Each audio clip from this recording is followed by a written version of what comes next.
格外眼熟的一幕，动作表现相当震撼。博士第4年信件动作复苏展示。这边来看一下博士第4年的角色日奖励啊，这款动作名为复苏，一时尚存的最后1秒，终于可以宣告实验成功。然后我们来看一下这款动作在展示界面的一个效果吧。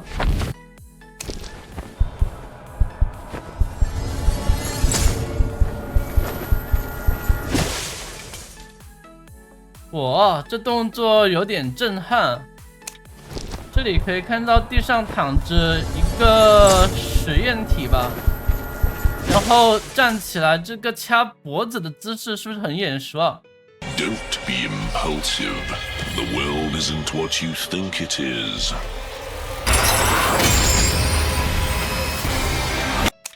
跟博士宣传 PV 里边那个实验体把博士掐起来的姿势差不多。然后这边来看一下博士第4年的信件内容，这里的话大致看了一下，应该是风言把博士带回实验室进行一个观察实验的报告。这里的话提到了第一个观察法，博士苏醒之后整体表现是一个较差的运动协调性。这里的话提到一些石板，也就是那个一种隐喻啊。然后在自我意识方面，珀西在苏醒之后仅进行一些无意识的徘徊，并发出不明所以的吼声。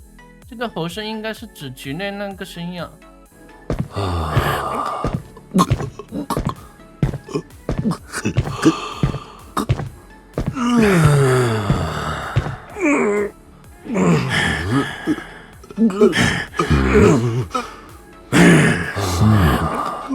然后这一阶段的珀西表现出来是一个比较保守的行为特征，对周边事物缺乏攻击性。第二个的话是一个刺激反应测试，再进行一个电击以及火焰元素进行痛觉敏感的测试。低强度电流下，珀西的行为情绪不会产生波动。然后在高电流以及火焰作用下，珀西会表现出一个较强的痛觉敏感。然后情绪的话是由谨慎、恐惧转为愤怒。这个低电流跟强电流有点像局内那种能量条的设定吗？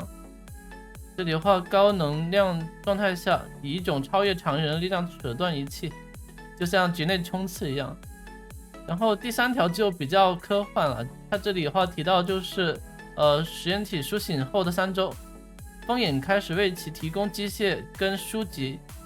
一开始珀西是起初对书籍表现比较抗拒的，但是比较魔幻就是后面那边，在长时间的一个尝试之后，珀西竟然对书产生兴趣啊，并尝试去理解，这个有点魔幻好吧。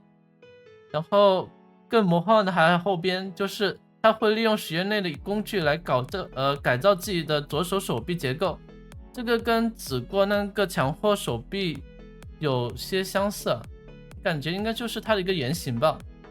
这个有点厉害啊，感觉像是产生一个自主的意识。大致内容的话是这个样子。这边我们来看一下这款动作在局内的效果。这里心脏复苏的声音。地上躺着的这个实验体可以观察到它身上有那种缠绕的锁链啊。这个跟 PV 宣传片里面的那个实验对象如出一辙，而且苏醒之后对博士的一个反应也是相当的眼熟啊，这个掐脖子的一个姿势。